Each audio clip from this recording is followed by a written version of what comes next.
That's all right. That's been the intro on most of them, so I think we've that covered. as being a Caucasian male, the only set-aside you're going to qualify for is the small business, possibly the 8A, and possibly the HubZone. Have you checked to see if you're in a HubZone? Well, I did, but it didn't seem like it was very clear if it was one. I think Abbeville was one next to me, but we can check real quick.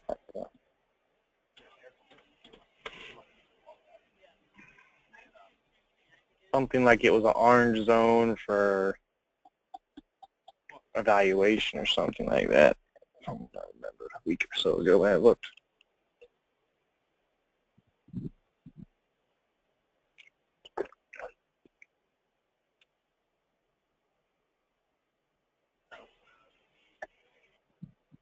Need the zip.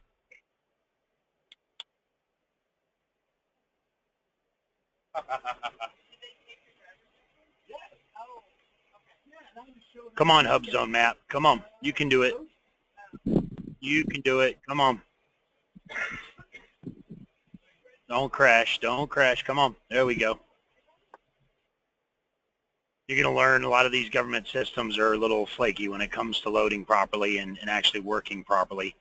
You're going to find that a lot of your security systems, software security, virus detection, firewall, stuff like that will tell you that these government websites are not safe. As long as it's a .gov or a .mil, you're good. If it finishes loading, come on. No, don't.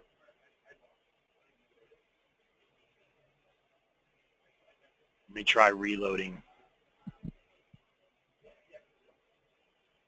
Come on, you can do it.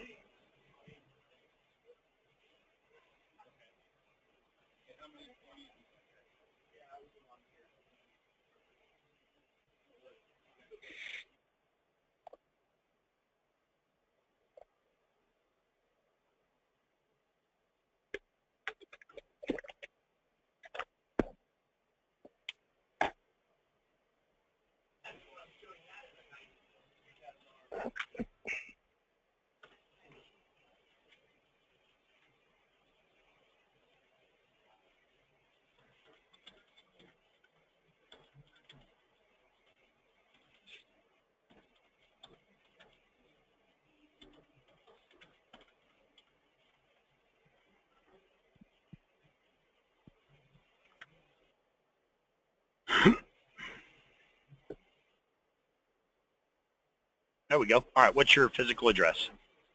It's 115 Devore Road. D-V-O-R-E? Yeah, D-E-V-O-R-E. Greenwood. Greenwood, one word or two? One word. South Carolina, zip 29649.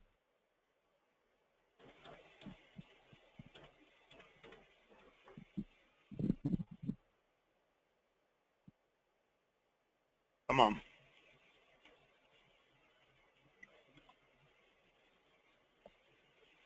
I don't know that it's going to work at all because it's still loading. Yeah, when I ran it, I'm pretty sure that Abbeville, the county next to me, was, but not mine. We'll wait and see if it'll load.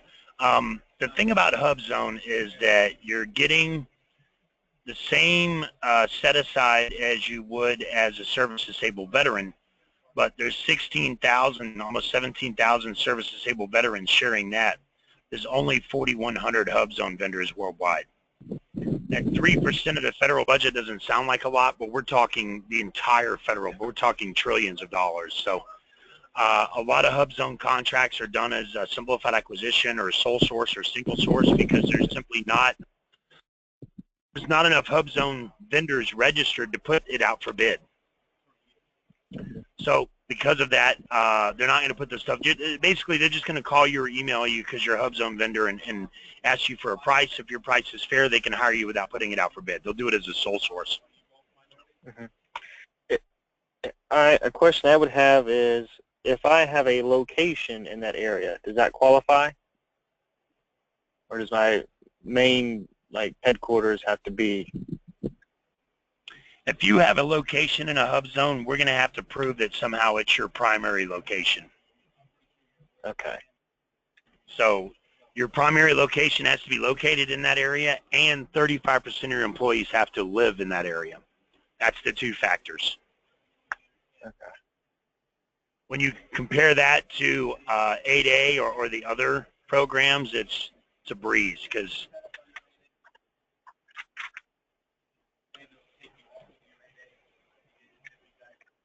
with the hub zone, all you have to be is primary office has to be in a hub zone. You got to be a small business. 35% of your employees live in a hub zone, and you can never have been declined or decertified. That's it. 8A, we're going to have to show finances. We're going to have to show you don't have a large rap sheet. You're devoted full-time. Your age of the company, small business, majority owner. We have to show that you've made some money, but not too much. Your assets can't be too high. There's all kinds of requirements to the 8A. Hub zone in it, 35% of your employees live in it. You're a small business, it's your primary office.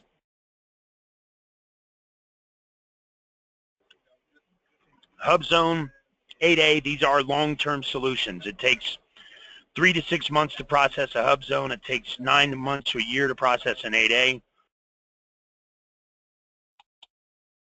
They're not short-term solutions. So if I applied today, then it would still take that long just to get that qualification.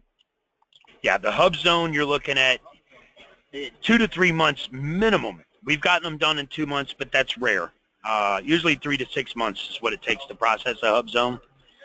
And the 8A is even worse. The 8A, the fastest we can get that done is 6 to 9 months, but it usually takes 9 months to a year.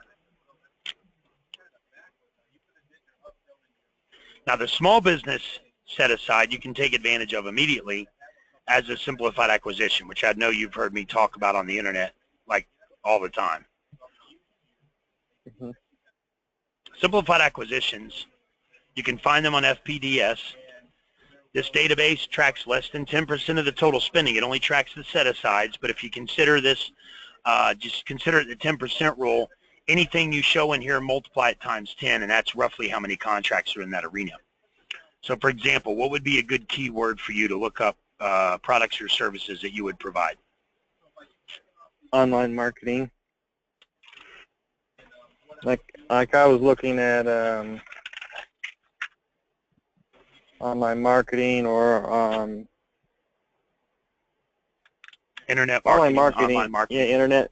I think online marketing is kind of what most like government or larger corporation type things would search for, because it'll kind of capture a couple different types of marketing. So I found like examples of contractors.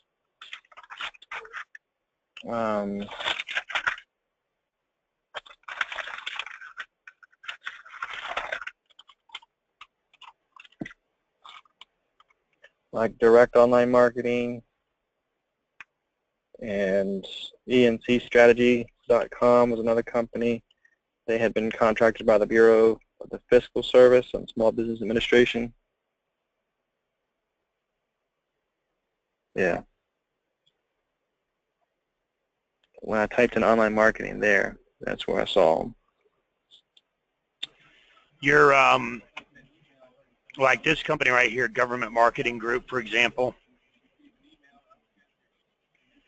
See right here where it says full and open competition. It says simplified acquisition. I don't see your mouse moving from the search bar. It might take a minute. There you go. See something? Okay, you're kind of on the left by contacts now.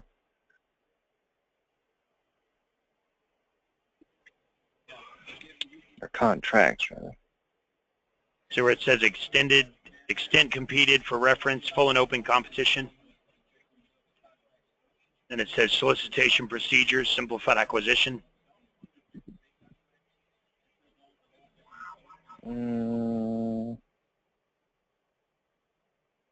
Down below it says number of offers received. One. Yep. It just caught up to the one bottom offer of the page. received. Okay. Okay, now this company only did $6.3 million in revenues the year before. The government gave them a $17.4 million contract. even though they Is only it for did $6 marketing? million. Yes, for internet marketing. The government wouldn't have given a $17.4 million contract to a business that only did $6 million in revenues last year because it's too risky. But since they passed the ARRA, they're doing a lot of stuff like that because they got to hire small businesses. And a lot of times they'll hire a small business, they'll give them a contract that's so large that next year they're no longer a small business. That's another problem. Mhm. It's a good problem to have, but it's a good problem to have for you. It's a bad problem to have for the government because they're struggling to hire small businesses, and then when they give them to contracts that are too big, and they're no longer a small business, next year they can't hire them again for small business set-aside. So it's kind of a catch-22, but like I said, it's a good problem to have. So is there a way that you can have expenditures or whatever to spend some of that so that it's, I mean, honestly, not all of that is his profit. I mean, it's probably going to be ad spend expenses, graphic design. Doesn't matter. That sounds great. And the grand scheme of things does not work that way. It's based on revenues, period. So regardless of how much your cost is or how much of that is profit, if you did a contract and you didn't make any money on it, but they paid you $16 million to do it, and you came, you broke even, that's too bad. You should have made a profit because now you can't do small business set-asides anymore until the following year when you don't do very much business, and then you're a small business again. So it could be a vicious cycle, but as long as you're making a profit, like I said, that's a good problem to have. Is there a way to judge, I guess, so we're saying that we can look at these and say this is only 10% of perhaps what's out there for this particular type of work, correct? Yeah, this is less than 10% of the total spending, so it's showing 69,000 contracts. There's probably 690,000 that are out there. We're only seeing less than 10%.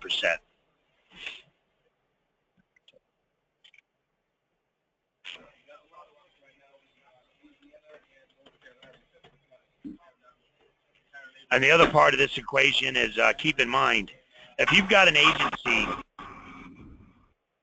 let's say you got an agency that has a $100 million budget. Excuse me. They're supposed to spend 23% of that with a small business or with small businesses, right? 23% of the budget. Let's say in January, that agency hires one small business and gives that small business a $23 million contract. Well, then they've met their 23% requirement for the entire year on just that one contract. Is that common? No. Does it happen? Yes. My point is, whether they hire 1 or 5 or 10, if they meet that 23% criteria early in the year, then they're going to stop posting those contracts in the system because they've already met the set-aside requirement. They don't have to continue to post more contracts to show that they've met that when they've already met it. They'll still hire small businesses, but they're not going to post it. So the system only tracks the spending up until they meet that criteria. Does that make sense? Mm-hmm. Okay. So you're not going to see all the awards. You're just going to see a small percentage. But if you use that 10% rule, that'll always give you a good guesstimate. Okay. And a lot of these, when you're looking at them in FPDS, you'll notice that there was only one offer receipt. They don't. The rule of 2 is no longer mandatory. And when you tell people in general they don't have to do something, most of them aren't going to do it, especially government employees who you know as well as I do, a lot of them are lazy. So would it, if you grow within the year, I mean, is there still opportunities for you in the second year, or Absolutely. yes and no, but you're just in a bigger, arena with a lot more competition, so that it's just more harder, it's more difficult to get the bids? Yeah. If you win that big one your first year and you're no longer a small business next year, then you can't compete on small business. You can still compete on other jobs, but of course, there's going to be more competition. The competition is going to be stiffer. But again, getting a fat contract your first year and making a lot of money is a good problem to have. You could always use that to expand in the private and the commercial arena. And and slow down your second year, and then the third year you're a small business again. The main thing to keep in mind is that there's, on these small business set-asides, there's rarely much competition. If you look at, let me show you.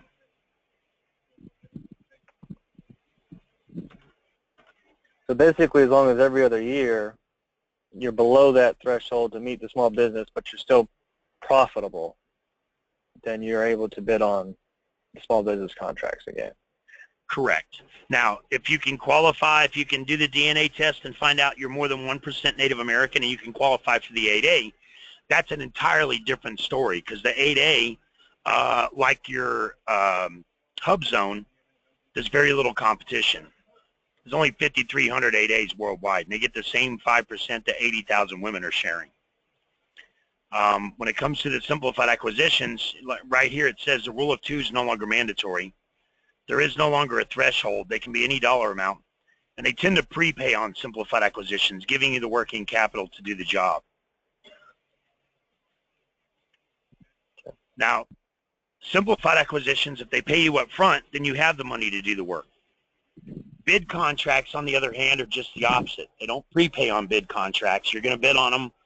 If you're awarded, you have to provide the work up front. You have to do the work and set up everything, and then you're paid within 15 to 30 days of invoicing. Now, if it's advertising and it's, you're advertising over the next year, then you're going to be invoicing the government monthly. So you won't be out of pocket too long before you start collecting checks. The other option is there are companies out there that will finance government contracts all day long, no questions asked, because they will put an surety bond on it. They're guaranteed to be paid regardless. So they'll finance you if you need. But as far as the government hiring you, as far as the purchasing agent trusting you that you're going to do a good job, they're going to base that on your experience and your previous revenues. So are you a startup company, or you've been doing this for a little while? I've been doing it for a couple years, but it's just been slow growth. I mean, the first year was 17,000. This year, first year was that. The second year was 50,000. I'm going back down, headed in around 17, 20,000 again this year.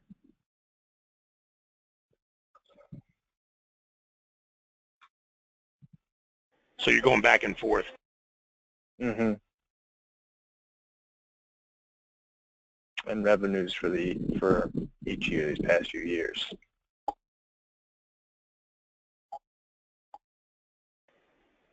All right, so we need to get you more steady work, not so you're bouncing all over the place. I mean, obviously 17,000 a year is not even enough to barely pay the bills, much less make a living. Well, it just depends on the contracts. I mean, some, depending on what they want, it could be a whole lot. The big difference was one client last year between the 20,000 and 50,000. Right. You do search engine optimization and search engine placement, stuff like that as well? No, I don't do SEO work. Just the AdWords, Bing advertising, Facebook, social media. So SEO type of stuff, I'd either have to sub out or bring someone else in. Okay. Just curious, because I'm weird on the internet. I don't understand how I've gotten to where I'm at. Like, you found my videos. If you go on YouTube and you search government contracts,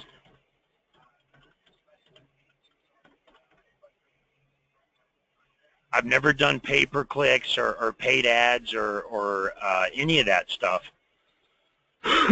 But my video comes up number 2 under government contracts. And there's a little over 6,000 views, which is great. I mean, that's just from me pushing this to my clients and my colleagues' clients and doing the training over the last couple of years. But why am I coming up number 2 with 5,900 views when they're coming up number 4 with 70? She's got more views, but she's not coming up as high as I am. I don't know how the the math works. I'm not arguing with it. It's great because I get people every day call me off of it. But it just, I don't understand the concept behind why am I up here and why is she down there. And this is one of our videos. It's got 7,300 views, but I'm still beating that one. Mm-hmm. Yeah, a lot of it is the type of descriptions you put in it and also how old that video is. I really don't see a whole lot on it that's not over a couple years old, which, I'm looking for the most recent information. Yeah. And, Max's is 3 years old. That one's 3 years old. This one's 3 years old.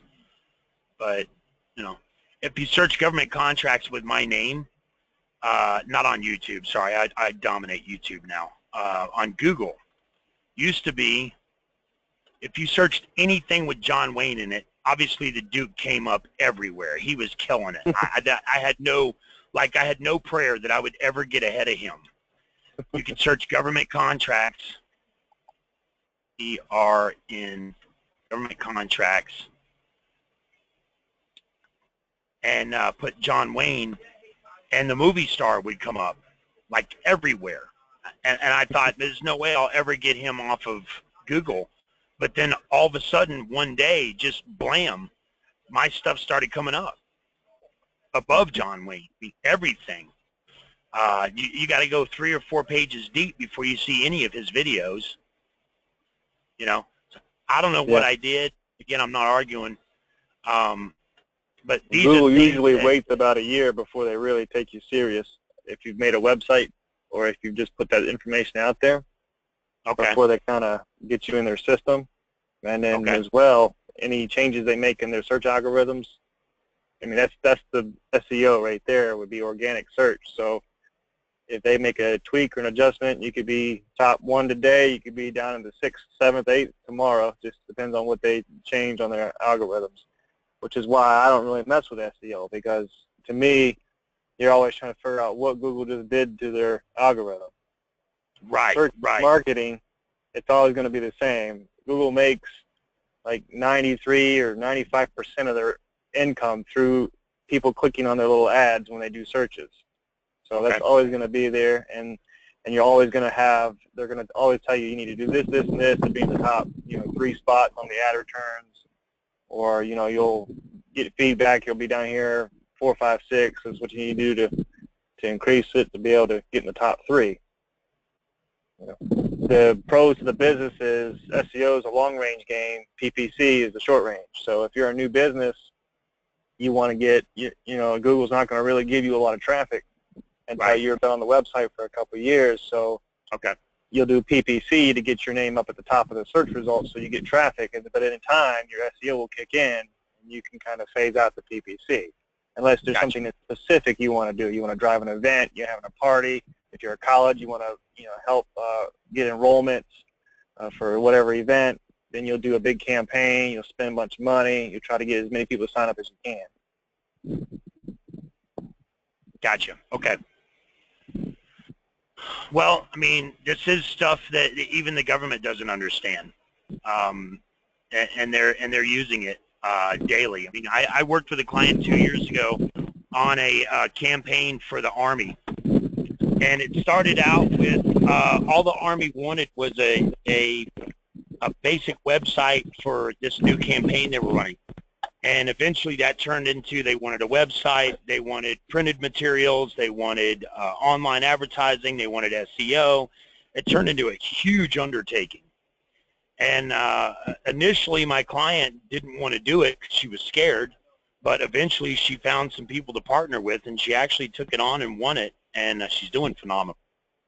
So I know you could be successful in this arena. It's a matter of, are you willing to take the time to make the calls? Are you willing to take the time to submit the bids?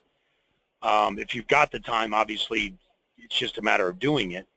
If you're too busy, that's one thing. But if you're not, that's really what it boils down to, is if you've got the time to, I'll give you the phone calls. I'll give you the phone numbers. I'll give you their names and emails. I'll help you write your elevator pitch. I'll tell you what to say and how to say it. I'll help you put together your cap statements. You got something, email them. I mean, I can do everything except pick up the phone and call it for you. And when it comes to bids, I can help you put bids together. I can teach you how to do them properly. I can show you how to submit them. I can't submit them for you. So that's the two things that it's going to boil down to. If you got the time to make the calls, you got the time to submit the bids, then it's just a matter of when, not if. Okay. And you feel like there's enough of a market there to go after, and even if I have to bring in other people to maybe fulfill other parts of the contract, all that's legitimate and okay with them, even if I'm only perhaps tackling the internet marketing portion, but SEO might be somebody else, web design might be somebody else. Yeah, and the reason why I say that is because, again, there's so few small businesses that are compliant to handle the 23% that's being guaranteed.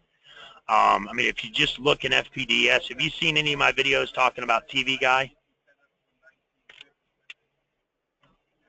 Yeah, was he the one that was selling, started selling HVAC parts and stuff? TV Guy's actually moved into, his biggest arena now is petroleum, butane, propane, stuff like that. He started out selling TVs. He used to be a TV guy. He used to fix and repair and sell used and new televisions. Won a few contracts for some TVs and some air conditioning equipment, and then I told him, he could sell anything. He did a contract for hydraulic fluids because his uncle had a hydraulic fluid business, and they won the hydraulic fluid contract for $44,000. Once he realized he could sell anything, it's exactly what he started doing. His largest contract is for natural gas, is $1.8 million, and he's got this contract through 2022 now, I believe. So do you think there's an advantage to me potentially diversifying? Say that I go in for internet marketing, maybe I get a contract or two with that, but since I've also done e-commerce sales, I can source products, I can find products, private label them, etc., offer that as this is my private label product that I can, fulfill for this particular order? Or do you think that that would kind of distract from my main business or hurt it in some way, being, well, you do marketing, but you also sell XYZ? No, it definitely wouldn't hurt you. I mean, they don't care that they're buying petroleum from TV Guy. They're buying not petroleum, they're buying propane gas for a prison system from a business called TV Guy. They don't care. As long as they're hiring a small business, they're meeting their set-aside criteria, they're happy. So to answer your question, yes, I would definitely consider diversifying. At least, if anything, line up some people you can subcontract to and do a little brokering on some of this, because not every contract's going to be a perfect fit. Not every contract's going to be exactly what you want to do. Some of them are going to include some additional stuff. Like the one that my client did 2 years ago, started out with just building a website, but it wound up being everything: website, search engine placement, pay-per-clicks, printed advertisement, marketing, flyers, everything. And they wound up giving her the whole kit and caboodle. Do the people that assist you have to be small businesses as well, or does it really matter as long as you're the main one that they work through? Only if it's a small business set aside. If it's a contract that's set aside for a small business, then she in turn would have to subcontract to small businesses most of the time. That's not always the case. Like, for example, that petroleum contract, he's getting that petroleum or that butane from a large butane supplier. Let me give you a better example. Here's a guy who I showed TV Guy to, and he said, well, I can do that, right? Sure. And he started doing it, and he's already won contracts. Pyramid Technologies. The irony behind Pyramid, guy's name is Herb, yeah. Irony behind Pyramid is that Herb got registered, bid on a contract for butane, and the company who's held the contract for the last 10 years couldn't do the contract anymore because they're no longer a small business. Just like I was saying, they've held it for the last 10 years, but now they're no longer a small business. They can't do the contract. The contract is still set aside for a small business, but he's subbing it back out to the guys who have held it forever, and the government doesn't care. As long as they're getting it from a small business and he's the one invoicing, that's all they care about. If in the contract they specify that you have to disclose who your suppliers are, then yes. If it's a small business set aside and they're specifying you have to disclose who your suppliers are, then you better be getting your supplies from a small business. If they don't require you to disclose it, you can get it from anybody you want. And that's what he's doing. Okay. And there's nothing illegal about that.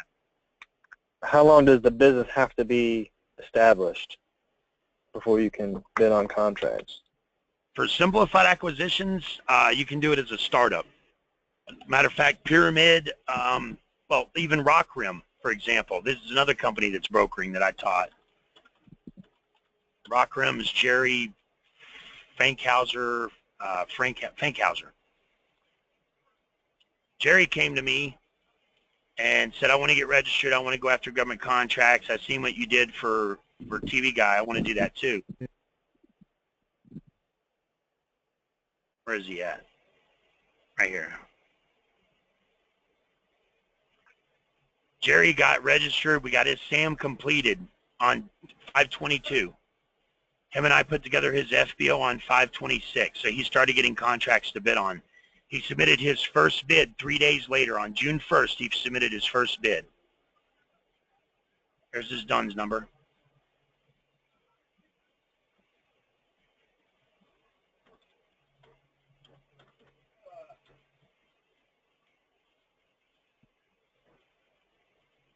He submitted his first bid on June 1st. He won his first contract on June 30th. And he is a prime example of what you just asked. He is a startup company. They know this because his DUNS number and his cage code were just activated the month before.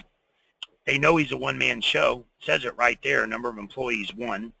They know he works out of his home because his home address is right there. They probably know he's a broker. They just don't care as long as they can buy from a small business and meet that criteria. We're talking $32,000 contract. He made $12,500 on it. He made more than 30% markup on it. And the best part is he had the product shipped directly from the supplier to the buyer. It's for treated fence post.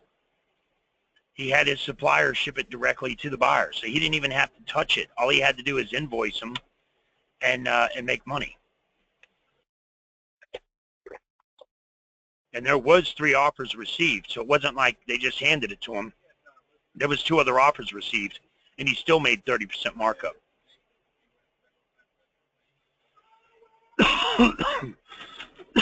Excuse me.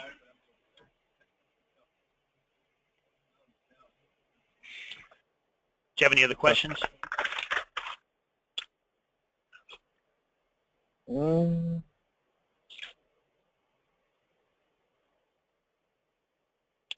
I think that's it. I just wanted to find out if I need to diversify, if I could just go after one, if I could go after many things. Do I have to get different, I guess I got to get different, not necessarily dunes numbers, but is there anything different qualification-wise you have to obtain when you're going to go sell goods and not just services? If you're going to go, well, it depends. If you're going to go after simplified acquisitions, then yeah, you're going to have the additional DSBS registration. You're going to export. You're going to have an NPIN, but that's all stuff that your case manager will get for you. It really depends on you know, what you can afford to do and what you know you'll be able to successfully invest the time on. For example, the simplified acquisitions, the no bid contracts.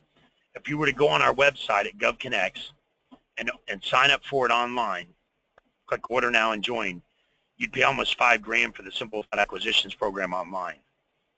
Mm-hmm. I can give you the simplified acquisitions and the HubZone, or, well, I could actually give you the HubZone, and I could throw in the training for free with the HubZone. So I could get you both those programs with the training for $29.50 for almost half what you would pay just for the SAP program by itself online.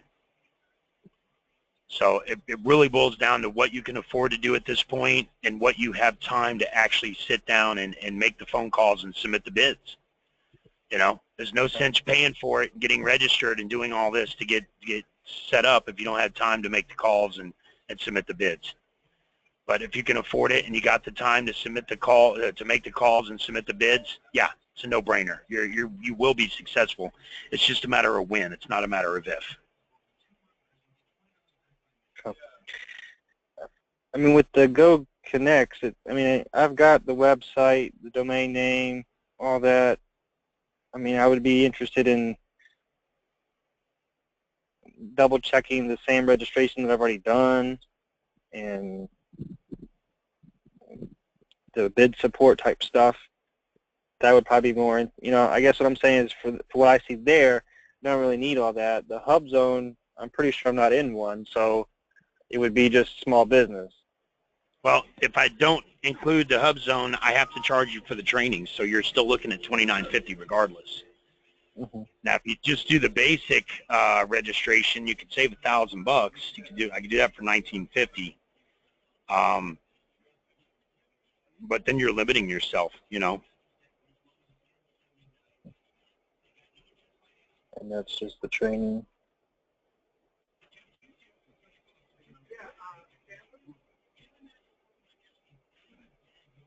Now, we do offer financing, and I could break it into payments for you over 30 days if that helps.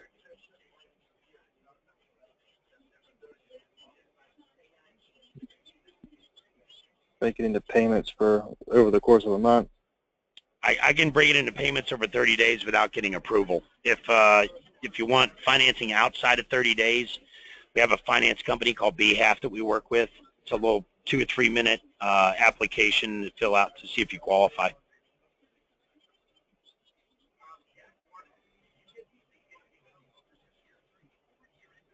And I could get you over to my associate, Angela, if you want to do something like that. Okay.